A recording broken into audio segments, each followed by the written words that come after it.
Construction section shutdown sparks violent anti-vaccine protests. This all started with fear against mandatory vaccines in Melbourne.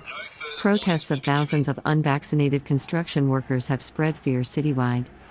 United Firefighters Union, UFU, Secretary Peter Marshall condemned the protesters and attacks on police and emergency services. The violence must stop. Wow!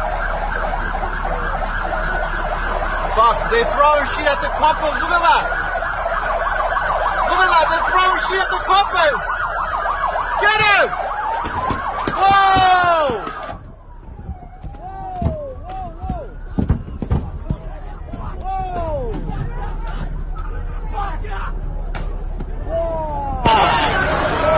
It is disgraceful to see opportunists hijack genuine frustration and concern among workers for their own entertainment. It's an insult to their work, and to the efforts of every frontline worker, to see these protesters so selfishly ignore the rules. Victoria Police Chief Commissioner Shane Patton said officers deployed rubber pellets, smoke rounds, foam baton rounds, and pepper balls in an attempt to disperse the crowd of up to 2,000. Mr. Patton said 3 of the 500 officers involved in the operation were injured, a journalist was attacked numerous times, and police cars were damaged.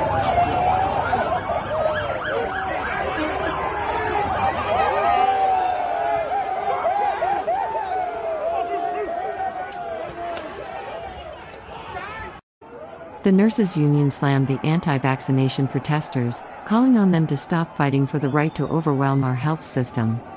The protesters, marching against mandatory vaccinations and other restrictions in the construction sector, took to the streets for a second day in a row on Tuesday. The action followed a decision to temporarily shut down the industry after a violent protest on Monday.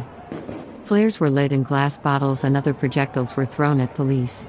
The crowds met mounted and riot police on the steps of Parliament House as they yelled chants deriding vaccine mandates and Premier Daniel Andrews.